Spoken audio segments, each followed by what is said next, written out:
Are you an adventurer looking to take your hunt to the next level? Then you're in the right place. Welcome to East Meets West Hunt with your host, Bo Martonic.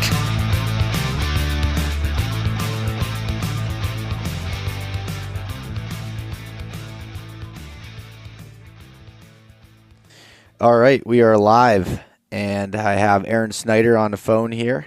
What's going on, Aron? Not too much. Just in my garage packing. If you can't tell, my neighbor just started a diesel truck. But yeah, just packing for a scouting trip.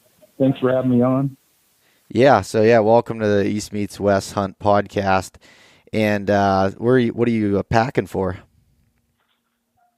We've got a scouting trip we're heading on in a few days here, and we're heading out Sunday, I guess, and come back on Wednesday. So. Okay. Are you scouting for deer or elk or both? Yeah, mule deer. Okay. I gotcha. So, Aron, before we get too deep into that here, do you want to tell the listeners a little bit about yourself and who you are? Coming with a lot of the audience being from the East here, they may not be familiar with yourself or Kifaru. Gotcha. Well, yeah, I run Kifaru International. It's a backpack company. We build backpacks and teepees, sleeping bags, things like that. And I've lived out west my whole life. I live in Colorado now, which is where Kifaru is located. And fortunate enough, I get to hunt a lot more than I probably even should, and spend significant amount of time out in the field. Ridiculous amount out in the field, which is a good thing. So enough time you can get tired of hunting, believe it or not. I think usually we're on 15 to 18 hunts a year pretty easily. Most of those backpack hunts, so quite a bit. Yeah. Are there any hunts that you're pretty excited for this fall? Yeah, this mule deer hunt, pretty excited about that. We're backpacking in, I'm not exactly sure how far right now, but 8-9 miles it looks like. And, it's a high country mule deer hunt, so above tree line. I'm hunting with the recruit, everything from here on out, so that adds a whole new dynamic to things, I guess. And we've got 2 elk hunts, mule deer hunt. This is Frank and I. Frank's my partner in crime at Kifaru. So we've got that mule deer hunt, and then I've got an elk hunt in the same area. Frank drew a different tag here, and then we're going to Montana for elk. We got an alligator hunt in Florida, antelope hunt here, mountain goat hunt in BC, Alberta mule deer hunt, and then whitetail. We're hunting Missouri, Oklahoma, Alabama, possibly Kansas. Going on a couple sheep hunts where I'm helping guys out for sure. We did a black bear hunt this fall already, a couple turkey hunts already, and I think I'm forgetting some, but quite a bit of hunting. Yeah, that sounds like quite a bit. I hear a few whitetail hunts there this year. Yeah, we usually go on 2 or 3. I hunt whitetail a lot more than people think, actually. I used to live in Minnesota and hunted quite a bit, Minnesota and Wisconsin. And I've hunted whitetail, actually, Michigan, Minnesota, Wisconsin, Iowa, Missouri, Kansas, Nebraska. I've hunted whitetails a lot more than people think. A lot of people can't believe I can stay in the tree that long, but I tell you what, I have zero issues. I'm a get her done guy. I mean, I'll sit in a tree all day long if it means I get to shoot something. So, yeah, I like whitetail hunting. That's cool. Yeah, if you don't like to just sit a whole lot, there's one of the styles that we hunt in Pennsylvania. Where I'm from is north central region where it's in the middle of the Appalachian Mountains, and it's nothing but a big wood setting. And a lot of times, one thing my dad has taught me when we're hunting the rut in beginning of November or so, to get out and actually walk through some of like the thick, like the grown up clear cuts and stuff, and grunt and be real aggressive on the ground, and that can be pretty fun. You can cover a lot of miles and just keep the wind in your face and go through. It's with the stick bow, that may be a fun thing to do. Yeah, for sure. Everything's fun with the stick bow, whether one way or another. If you call it fun. I've had I've had good luck with it so far. Hopefully that keeps carrying through. I kind of got bored with I hate to say that, but yeah, I got bored with the compound. I'd get a new bow or two in to test, shoot, whatever, and, it's sit in a box for 2 or 3 weeks and, rewind, 10, 15 years. I'd call in sick to work to set up a bow. And, it just got to where it wasn't as fun, for me as it was shooting a stick. And so now I'm shooting a recurve. I can't believe it myself. I'm pretty good with it. I mean, I'm excited about that. I tell you what, if I sucked at it, I don't know. It's hard to hit things, and it's hard to tip an animal over out of the gate with anything, let alone a wooden bow. So I'm glad I've been lucky, or I probably wouldn't be quite as excited. Yeah. Well, yeah. You did. Well, from what it looks like and from what it sounds like, you definitely put in a lot of time. I just got done finishing listening to your podcast from Kifaru Cast with John Barklow, and listening. You were saying you shoot up to 400 arrows a day. Yeah, that's and that's probably an exaggeration. Some days like today, I probably will only shoot maybe 150 or something. But tomorrow we're shooting a 40 target 3D course, and I guarantee I'll shoot 4 or 5 arrows at a minimum at each target. Plus, then we're going back out and shoot broadheads at night or in the afternoon. So, yeah, I shoot a lot. So much I have to buff my fingers down with a freaking disc sander. I look like Dumb and Dumber. Buffing those things down. So, yeah, they get big calluses or whatever wear marks on them. So I shoot a lot, and I don't ever get bored. So it's been fun. Yeah, that's cool. Yeah, actually, that was a really good episode to listen to that you had there with John about with the cold weather gear, as well as just into a whole lot more topics than that. And I have a call with John coming up in a couple weeks as well to go through some stuff with system building. He's been a huge help with me. I at the archery shop I'm at, I build Sitka systems for people. I'm a dealer. And whenever I have any questions when someone's going on a sheep hunt or something, I haven't done, I call John up and he helps me through a lot of that. He's a very, very smart guy. Yeah, he's funny, and he and I are, kind of, you say, cut from the same cloth. Just, he and I have a lot of similarities and just the way we act and look at things, I guess. And, he and I get along super well, and he's definitely a good guy to bounce things off of when it comes to clothing. And he listens, as far as on designs, he doesn't discard, any because somebody coming with any kind of a knowledge base saying, hey, what about try this or whatever. He's real good about, listening and applying, if it's a good idea, they'll use it, which is pretty hard to find, in some, companies. They get caught up in different things and just don't, have time maybe to listen. And John always is very attentive. And anytime I've talked to him, I could definitely tell he was listening to what I had to say. Whether he followed through with it or could is a different story, but it's always nice to know someone's, paying attention to what you have to say. But yeah, that was an excellent podcast to listen to, and urge anyone that's listening to this to go check that out. And the nice thing about John too is when he's talking about building systems and everything, he's not even pushing Sitka on it. He's the way he described it to me was he goes, yeah, I work for Sitka Gear, and I believe in the gear we build, but I'm more in educating the people about proper systems and everything there to make sure that they understand the concept of it and they can make their own decisions on, what company they want to go with or what material. Yeah. And I would agree, with my dealings with with John. And I think that's another thing too, like probably why he and I get along. I actually get crap from Kifaru users that I don't promote Kifaru enough.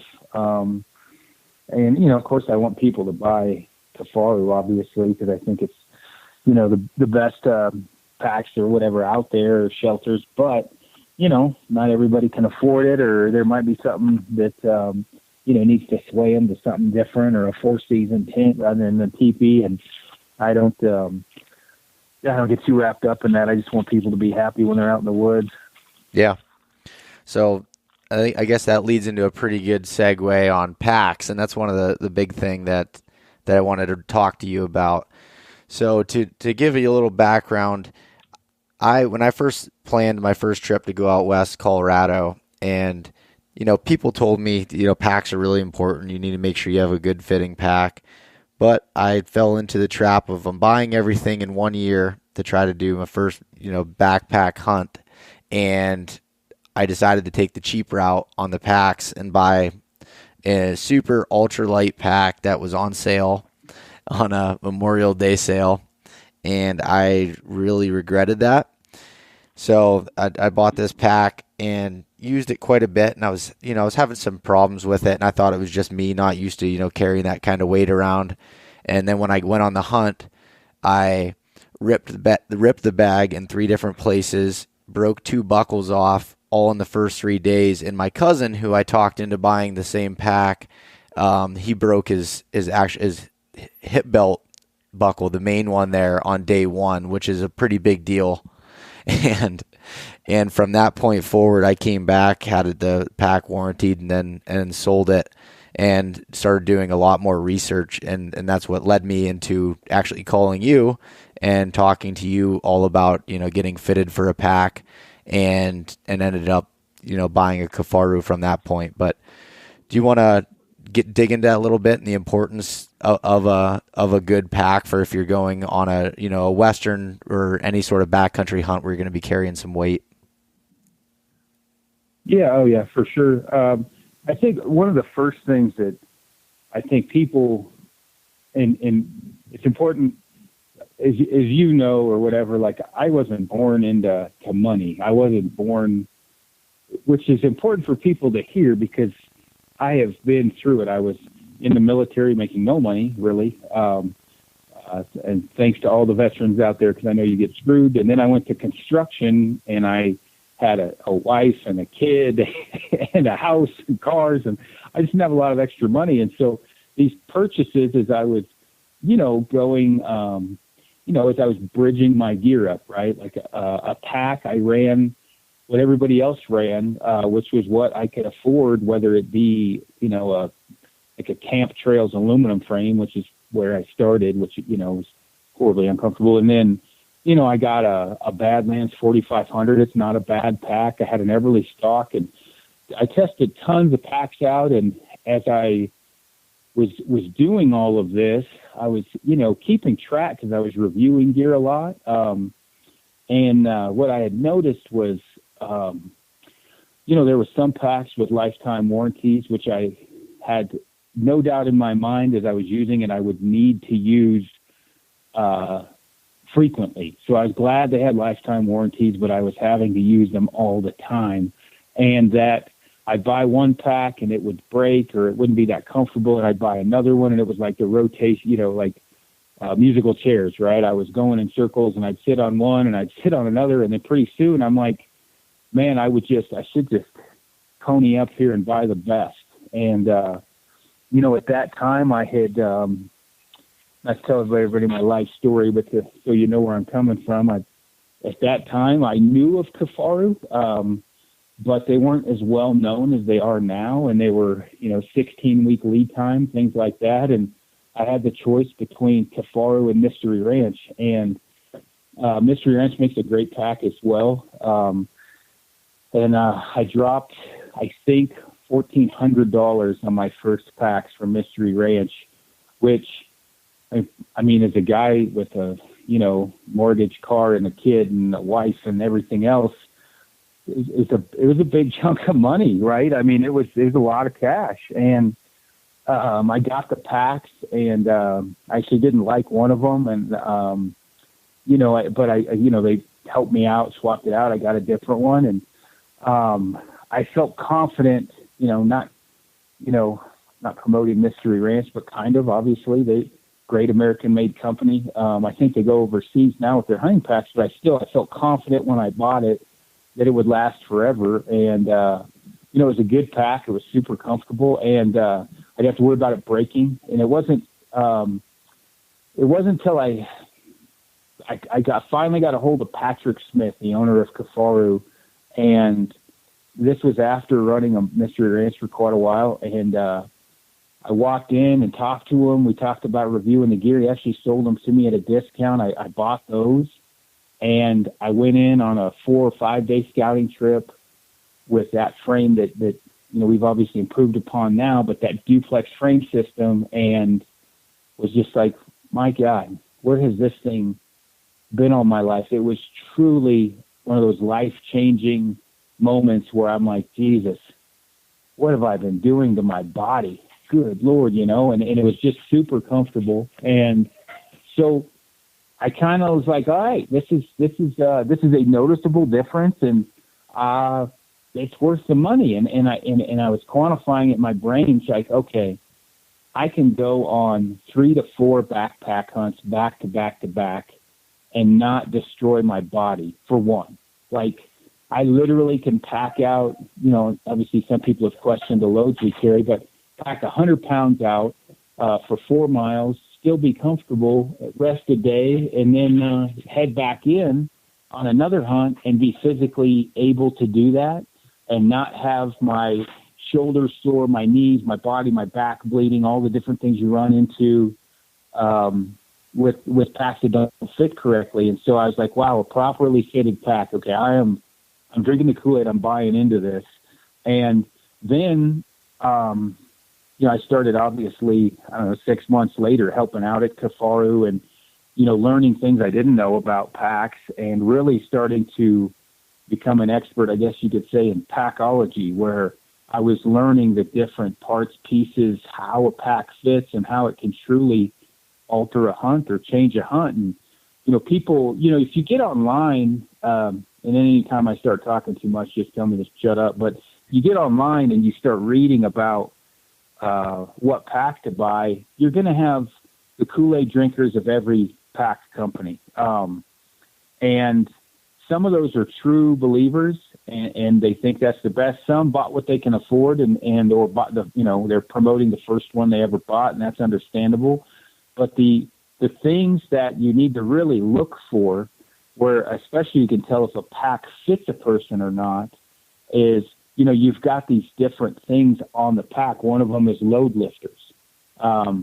Do the load lifters actually work correctly? I always got a kick. I'm not going to say the name of the celebrity hunter, but I'd see pictures of him about how comfortable this pack was he was wearing with 100 pounds, and the load lifters weren't even engaged, and they were below his shoulders. And I'm like, I can dude, definitely tell who you're talking about, but I'll keep that to myself too. Yeah. And it's like, one, brother, I know they're paying you. So, but, kick the fanboy stuff out. It's like, if you know what you're looking at, if the pack is lower than the top of the pack is lower than your shoulders, and those load lifters are not engaged, it's a duffel bag with shoulder straps. You're carrying all of that weight on your shoulders, and like the physiology or the human body, the hip bones can handle weight and burn out in less time, far longer. It takes far longer than it does the shoulders. The shoulders can't handle the weight. The hips can. And so having a pack that allows you to displace the weight from shoulders to hips whenever you want, but also allow to carry 60 to 70% on your hips and 30 to 40 on your shoulders is vital. And that's with 40 pounds or 140.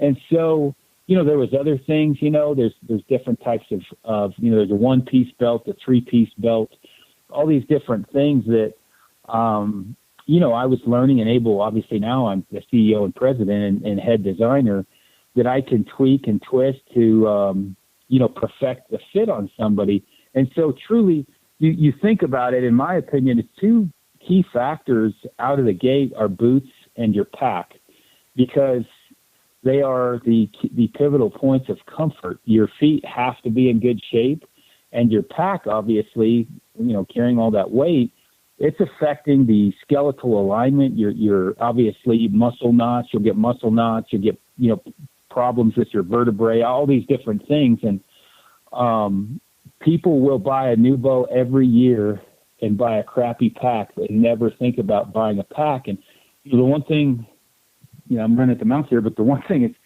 a lot of guys will do that, haven't killed anything.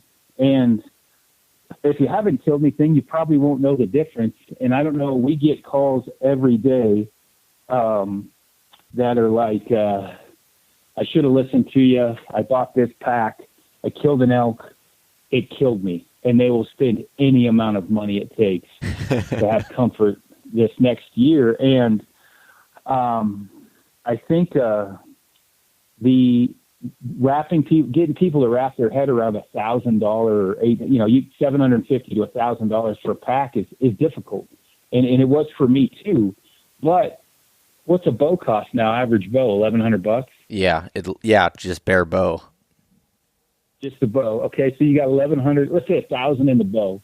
You got, for any sight worth the shit anymore, it's $200 at a minimum. You got $100 for a rest. I mean, I don't know. A Hamsky's $180. What's a ripcord nowadays? Like $129. Yeah, and then QADs are like around the $140, $149 mark as well. Yeah. So you got that. You got a couple $100 in arrows. You got $100 at a minimum in a release. That's worth the crap. You got $89 to $129 in a quiver or more. But God forbid that you have a pack that fits you. I mean, one of the best bows I ever shot was a Hoyt Ultra Tech, to tell you how old I am, or a Striker 2, from like vintage 2000, 2001, whatever it was. But a pack is literally going to catapult you in comfort ahead of everyone, where, a bow, you can shoot a 5-year-old bow to today, what's it, 1% change maybe in efficiency or something, or less. Yeah, there hasn't been a whole lot of change in that, on that side of things, from the bow spec side over the last 5 years at all. No. I mean,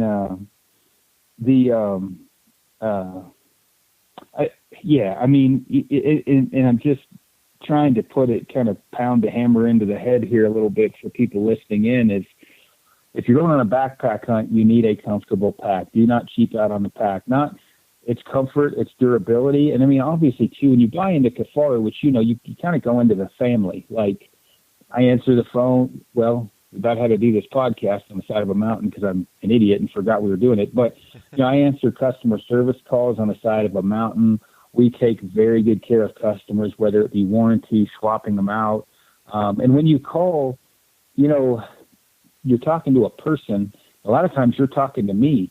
How often do you get to talk to the head designer, president, and CEO, right? I mean, you don't get that a lot. And so we try to treat our users as family, our customers as family members, plus we want you to be comfortable and happy. And we have an insane warranty. So, we encourage people, beat the shit out of that thing. If you end up breaking it, it will happen eventually. We fix it or replace it, and pretty hard to find that as well. And we're made in America 100%. And you truly don't find that anywhere anymore. So, I guess that's my quick sales pitch on buying a good pack or buying a Kifaru. Well, yeah. What I would say to combat that a little bit is when I was first starting to look into Kifaru, I was listening to it on one of the podcasts that you were doing with Brian there on the Gritty Bowman, and then you're just like, you put your cell phone number out there. You're like, just give me a call and talk through it. And I was like, that's kind of weird for, the president, CEO of a company to do that for the customers. And I can't imagine how many calls you get on a regular basis asking those questions. So, I did my research on it and had the questions that I still had for you and called you at, which I think it was before 4 a.m. in Colorado at the time. And you talked me through it, helped me, decide between the different frames and everything there, which I would definitely recommend checking out your videos on YouTube first, because they'll answer about 98% of the questions that you may have before you even need to pick up the phone. But it was extremely helpful to still be able to call you if I needed it. And right there, it basically sold me. I'm like, if someone's going to take care of you that much, if I have an issue, that you're going to do that. And when I bought the pack, I got the Reckoning with the tactical frame, and I started using it first and started putting some weight in it. And I was having some problems with it seemed like when I had the hip belt in what I thought was the right place, I was having the lumbar pad rubbing and kind of giving me a little bit of a blister on my back. And I was like, what the hell's going on? I've never heard anybody say anything about that. So I called into Kifaru, and one of your customer service members there was like, send me a picture of you, wearing that pack. So I sent it in, and he's like, you're wearing it too low.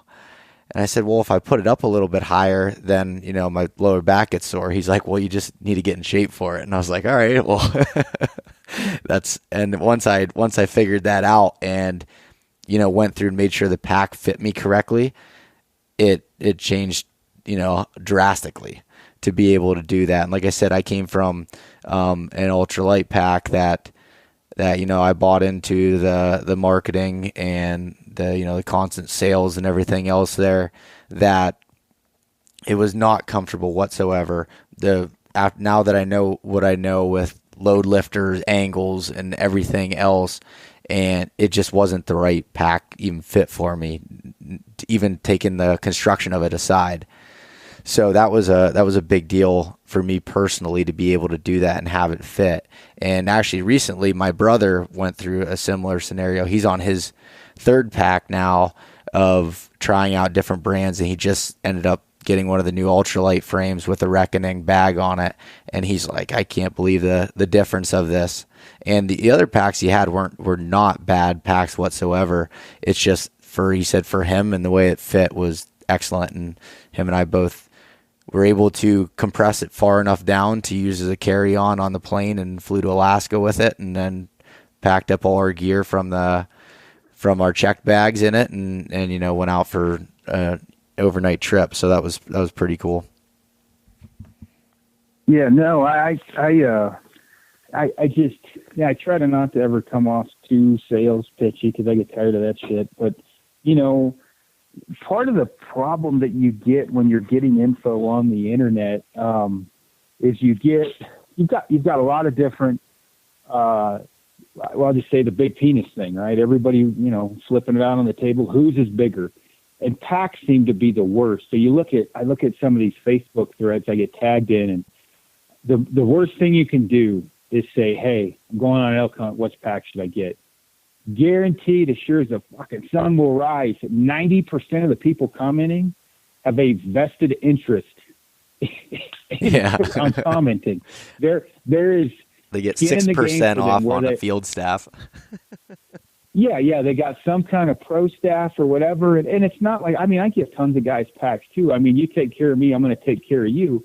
You send me cool photos, but a lot of those guys don't know, shit from apple butter when it comes to adjusting the proper function and fit of a pack. Now, some do, and there's some guys that are great resources, including guys that don't wear a Kifaru. But, overall, it's like I feel bad, and I always message these guys. I'm like, hey, you have any questions on a pack, Kifaru or otherwise, let me know, and I'll point you in the right direction. Because some people may just, let's say, not like the look of a Kifaru, or they may not like the look of a Stone Glacier or an XO. And packs truly, in a lot of ways, you're single, there's got to be an initial attraction. You're not just going to go hit on some chick because she's got a good heart, because you don't know. You got to find out she's got a good heart because she's hot. She's got, and that's how packs are. If you're not, and I tell people all the time, they're like, which pack should I get? I'm like, well, you're going on a 7-day hunt. Here's the 4 of them. Pick the one that you like the look of. Like, well, what do you mean? I'm like, well, you don't know any difference anyway. You're not going to, It's not going to matter, right? You never used it. I'm like, pick the one that makes you feel tough. you got to take it for a ride first and figure it out. Oh yeah, I'm like, really? Pick the one that you look at and be like, man, that's badass. Get that one, because the frame's the same, right? We're going to custom fit the frame. The bag, the mental psyche or whatever. Yeah, if you feel badass, you're going to be badass. And if that pack makes you feel that way, then get that one. But if you get it and you're not sure, well, you might not feel quite as tough, and maybe you won't get up the mountain. And that's just, men have a horrible time admitting that. But how many men walk by a mirror and don't look at it and flex their arm? Maybe stick figures. Everybody I know does, right? If I go to the gym, you want to look good in the backpack. So that's part of it. But obviously, the fit's easy. We can get it to fit you. And, a lot of those people that are commenting, maybe they went from whatever, I hate mentioning names, but a low budget pack. And then they bought, the best pack they could afford. And that pack is now, quote unquote, the best pack. Well, it's the best pack they've ever used, but that doesn't mean it's the best pack. And like your brother, I'm sure he had really good packs, and I'm sure each time he used one, it may have been better than the last. But not always, and I'm not saying Kifaru is the only great pack on the market. There's good ones. I'm just saying that for the most part, we're able to get things to fit you at a comfort level that you're generally not used to. And there is a lot of options on the market. The competition now is ridiculous. We say, like, you can't throw a hippie in Boulder without hitting a Subaru, Boulder, Colorado. And it's that kind of that way as far as with backpacks now. Like, I think there's more competition as much in backpacks as clothing lines. And so getting good information, especially off of something like a Facebook forum, is, truly like pissing in the wind. Like, you're not going to get great information on there. You might, but you getting true and pure information is going to be pretty hard to do. No, I completely agree with you there. And I fell into that. When I wanted to plan going out west, I didn't know anybody out there to talk to or what to do about it. So I just started reading forums and watching YouTube videos. And the more that I've learned is a lot of people that are doing gear reviews on YouTube, not all of them, but a lot of them are just, either being paid to talk about a certain product, or they're not using it completely. You know what I mean? You can't pull something out of the box and do a review on it, in my opinion, unless you state that. But it's hard to get through the weeds there. I say it all the time. The muffler's still warm on the UPS truck, and there they are. Best pack I've ever had. Yeah, hasn't even been on their back yet. And people do it with Kifaru because they're all this excited. I understand. I get geeked out on photography gear now, but and I'm to the point now with camera gear, I'm at a pretty, say, high level or whatever, but I test out a lot of camera gear that gets sent to me. And I'd like to say hunting is the only sport like this. It might be worse than photography when it comes to people reviewing gear, and even very well-known people in the outdoor industry that have a pretty good platform. They're a lot of them maybe shouldn't be giving advice on certain aspects. Like, how much I do backpack cardio, right? I train quite a bit. Mm-hmm. That doesn't mean you want to ask me about running a marathon. I don't know shit about it. Yeah. I've never run a marathon. I hate running. And so, getting Brian Martin is a great resource. He's a guy, dude killed more crap and smallpox hunts all over the world, and he tests all the backpacks, all of them, and he's very methodical and he's very open. I love him testing ours because I know he's tested that year all of them, Mr. Antstone Glacier and ours and our newest offerings. And getting advice from him, although it may be a 4-hour phone call because the dude could talk peace into the Middle East, you're going to get good advice, good feedback, good that you're going to be able to make a good conscious choice. But if you ask a guy that's only owned one pack, he's only giving you the advice that's very limited on that one pack or that one pack company. And this is including Kifaru. It may not be the most thorough advice the best option for you. And maybe that pack company, a pack from that pack company, will be the best pack for you, but it may not even be that pack or that frame he's talking about. He's just going off his experience. And I guess what I'm the reason why I'm saying that is it's a big purchase, and I totally understand you want to get the best info you can before you drop that much cash. But you want to make sure it's good info, because that is a crap load of money. Yeah, no, completely agree. And that's one thing. I could sit on here and talk on this podcast. Oh, that Reckoning's awesome for me. I love it. But I've only had it even personally for, a little over a year now. And I haven't packed out an animal with it because I killed 2 whitetails that I was able to drag out. And when I went out west with my elk tag is still sitting in my dresser drawer. So, I can't put any weight on that side of things. I've put sandbags in there that were 100 pounds and did it, and it feels better than the pack I was using in the prior. But that's why, I bring on someone like you to talk about it that actually has way more experience. And as you just listed off, about 16 hunts that you're going on this year, have a lot of experience with using them and testing them, and then therefore designing them going forward. But yeah, I think that one of the reasons I don't talk about whitetail hunting that much as I get to whitetail hunt is I don't feel that I am your best resource for whitetail hunting. Now, I can pretend and make some shit up. But for the most part, I go sit in a tree stand somebody told me to sit in, and I can shoot good, so probably going to kill something. Mm-hmm. That's just how it is. And I didn't do any homework there. I didn't. There was no clover planted by my hands, nor was there any traveling corridors figured out, no looking at maps. They say, Aaron, go get your fat ass in that tree. I sit there and I shoot it when it walks by and try not to move much. That doesn't make me a whitetail hunter. That just makes me good at following directions. Yeah. Well, so I don't want to give advice on whitetail hunting because it's not fair to people. Yeah, I could make it up. Same thing goes for arrow builds, backpacks, bow builds. And I'm not trying to bash on people giving advice, because a lot of the advice is good. I just want to make sure that don't take advice from someone that you maybe probably shouldn't be taking advice from. Yeah. And that leads into, so I used the Reckoning all last year in Pennsylvania for whitetail hunting.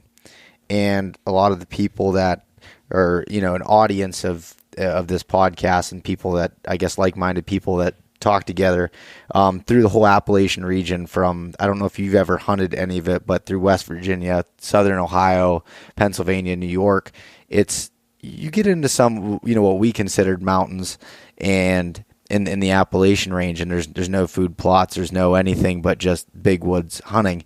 And a lot of places you have to pack in a lot of stuff, including your tree stand, sticks, or if you have a climber, your climbing tree stand, and all the layers for a full day sit. So last year, the one thing I liked about it was I could pack. I had the Sitka Fanatic system, which isn't something that packs down very small, but it's extremely warm. So when I'm hunting all day during the rut and the temperature's around 10 degrees in the tree stand, that was an excellent piece. But with a regular backpack, I wasn't really able to fit that in there, and I'm not going to walk between 1 and 3 miles with that on, because you'll just die, and then you sweat and you get cold no matter how insulated the gear is. And so anyways, what I would do is I'd use the Reckoning and stuff the Fanatic jacket and bibs inside the bag, and then I would take the tree stand and actually attach it right to the outside of it. So I'd take my hang-on tree stand, attach it to the outside with the sticks, and even though it's a little bit further away from your back than you'd like, it's not heavy enough when you have a good frame suspension system there to feel uncomfortable. It's a lot better than any other ones that I've been able to use. And so anyways, I get into there at the bottom of the tree. I'll pull out the layers, put them on.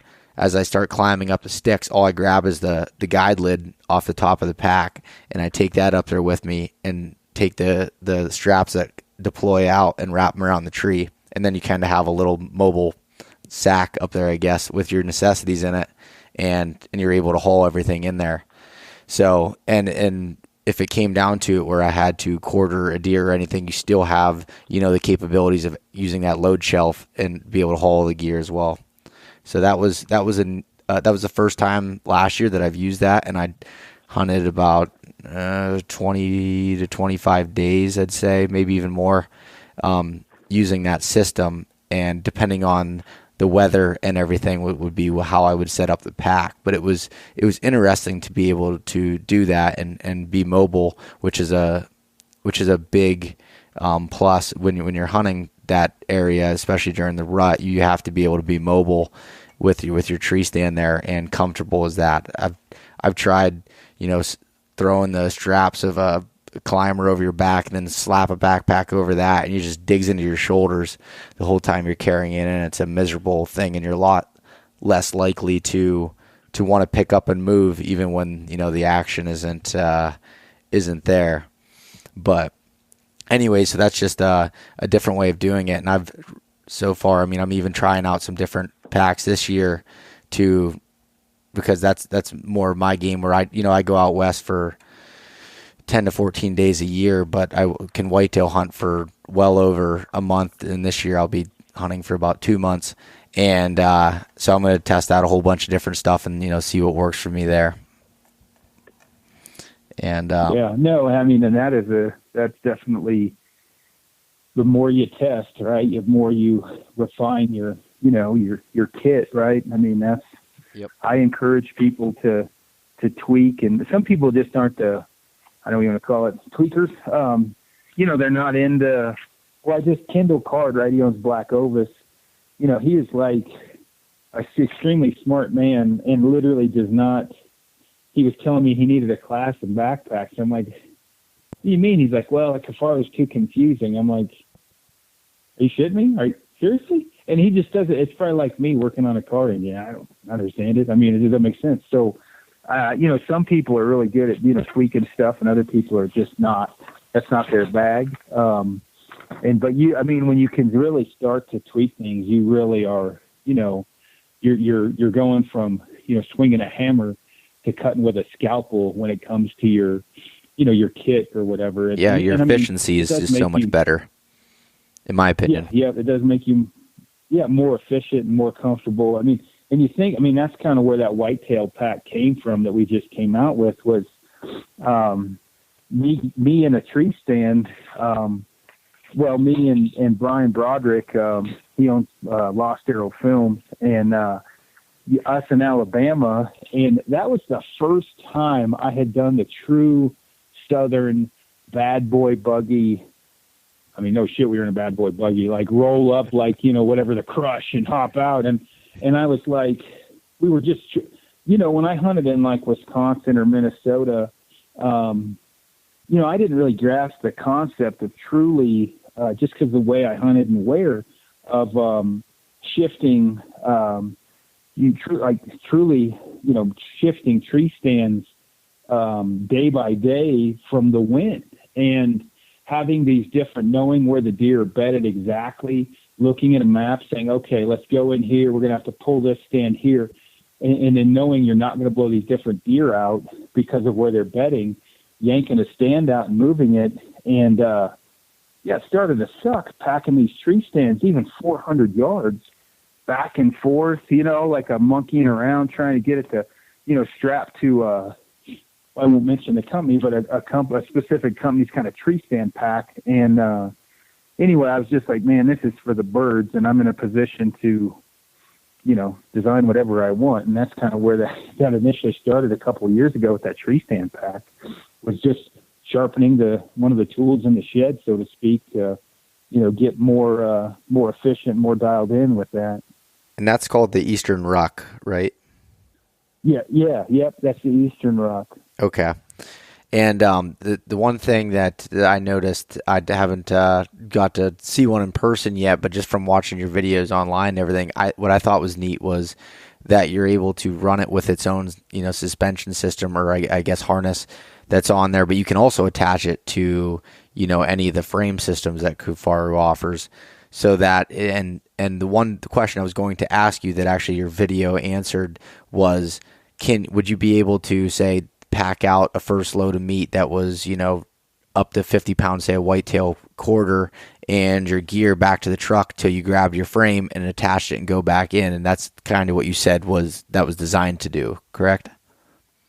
Exactly. That's 100%. And we did not need to do that in Alabama. That was, you can get to pull the buggy right up pretty much. But a lot of guys where you're at Appalachians, a lot of guys hunting the north, like the Upper Peninsula, in certain areas were like, hey, here's the deal. We backpack in for whitetails, and I got to have a frame and like 3 days worth of gear. They're explaining this, but I need to drop the frame and have a good pack for the tree stand.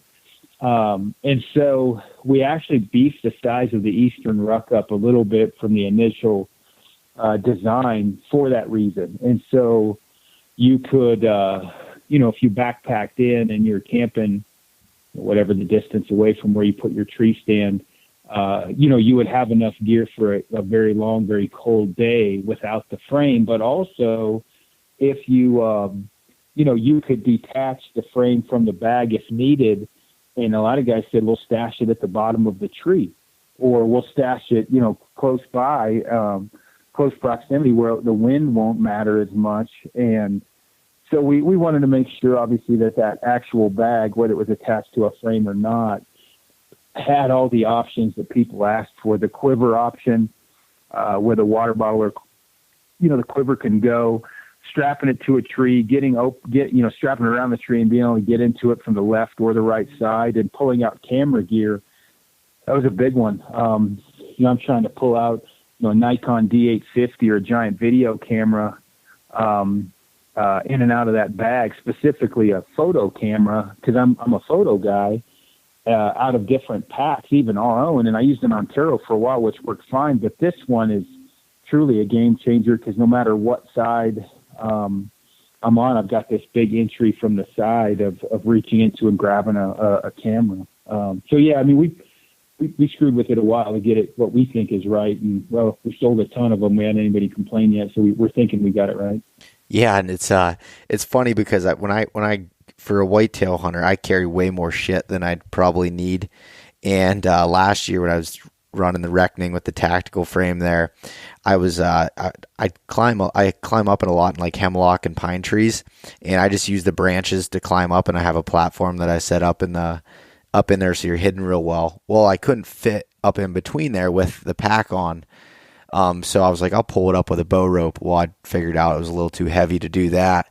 That I thought the rope was going to cut through my hands, but that would be nice to be able to, like you said, if you don't need the frame. And also at 2,800 cubic inches, that still has more than enough room, where most whitetail packs I've used, my complaint has been it's only 1,600 cubic inches to 1,800, and you can't pack everything in there, in my opinion, for what I'm doing for an all-day sit. You get to pack in your lunch, you got to pack in your extra clothing, your gear that you use there, and your tree stand all at once, and that takes it does definitely take up some room.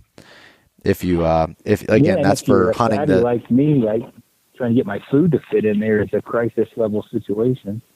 That's the same with me. If I don't go in with a fully stocked pack and eat every 25 minutes, maybe I'd see a deer. But yeah, that's definitely a good attribute for the style of hunting that we do, because and not many people know, but in northern Pennsylvania alone, Aron, they have 2 million acres of public land. That's basically all state forests, national forests, state game lands, everything else. And there's areas that you can backpack in that's over 10 miles with no roads. And again, that's not something you think of when you think of the East as much. I don't know if you've ever hunted any of Appalachia or not, but it's interesting. So I'm glad that someone's coming out with a pack kind of geared towards that. Yeah, and I no matter what you do in life, somebody's going to give you shit about something. I guys are like, I can't believe, mostly good, but some of the longtime Kifaru backpack hunter, because we've been in business for like 30 years, right? What do you get into the whitetail market for? And I'm like, because I hunt whitetail and the packs suck that are offered right now. What do you mean? Why am I getting into the whitetail market? Why wouldn't I? Not only that, 70% of the hunting community, just on a business standpoint, 70% are whitetail hunters. We Western guys are, very slim few compared to whitetail hunters. And, so I did it out of necessity because I wanted the pack. But, on a business standpoint, you're stupid not to get into the whitetail turkey side of things. And I get made fun of for hunting turkeys too, but this is kind of it's a turkey pack as well. I hunted all spring with it this spring, for turkeys. And it was awesome because I could get my decoys, my blind, my decoy chair, that horrible, probably going to end up getting hemorrhoids from it, that little triangle chair. It's shitty, but all of that can fit in there. And so, it's great for that. Yeah. Yeah. I just, that's cool. It fits right inside the pack, you're saying? Like you just open it up and slide as far as your blind or anything in there, or are you putting that kind of in between the frame and the bag? I put that in between the frame and the bag because we use, I'm not exactly a set of car keys. And so I use a big blind. I like a lot of room. I like one I can sleep in, especially if I got to sit all day and move around. And then I'll put the chair in one of the Nalgene bottle pockets, the Nalgene bottle in the other pocket. And then that grab it that's sewn in, I'll put my decoys in, depending upon what kind of decoys or whatever. I use those. See, if I was a real turkey hunter, I'd know the name, but the Avian X kind of hard plastic ones. Oh, yeah. It's like the ones that are real loud when you go through sticks. No, they're hard plastic. They're kind of heavy. Some Primos used to make some like it, but these are actually quite a bit more realistic. But I use those, and with turkey, I'm a Jake hen guy. I hardly ever put a hen out by itself, and I can fit 2 decoys in there, which was important for us on the design to be able to fit a couple of them in there. And, you can do all that. You just throw the frame inside that detaches quickly if you want to just have the pack. You don't really have to do that for turkey hunting in the blind. And then I got that day pack there, and I got my camera gear and food and everything else. And so it worked pretty well for that too. Yeah. Yeah, I was this spring. I would take my decoy, which kind of like folded up, but I'd shove it down in the main bag, and then because I did an overnight backpack trip for turkey, and so I'd fill everything in there, shove the decoy down in there, and on that trip I didn't take a blind, but when I would do that, I was just strapping it right to the outside and doing it there, but kind of shoving the butt of the blind down in the carrying handle, and then running the three main straps around it. And that seemed to work pretty well. And then if I needed it to be a little bit more secure, depending on what load I had in there, I'd throw the guide lid around it and then, strap that down over it as well, and it wouldn't go anywhere. But it's just, that makes sense. I actually know a lot of guys doing that, pretty much same thing with the Reckoning. And the Reckoning's I tell you what, the Reckoning's pretty hard to beat. That's our number one seller, just for flat out how versatile it is. And, we sold a few thousand Reckonings. And it's like every time we go to recut packs, because it's all made there, right? So they just come over and we run the numbers to build for a head, right? So we have shorter ship times. Mm-hmm. And the Reckoning and Ranger Green just crushes it. Yeah, that's the one I have, the Ranger Green too. Yeah. Yeah. Thanks so much for listening to this episode of East Meets West Hunt with your host, Bo Martonic. For more great content and to stay up to date, visit eastmeetswesthunt.com, Facebook at East Meets West Outdoors, and Instagram at East Meets West Hunt. If you enjoyed today's episode, please review and subscribe, and we'll catch you next time.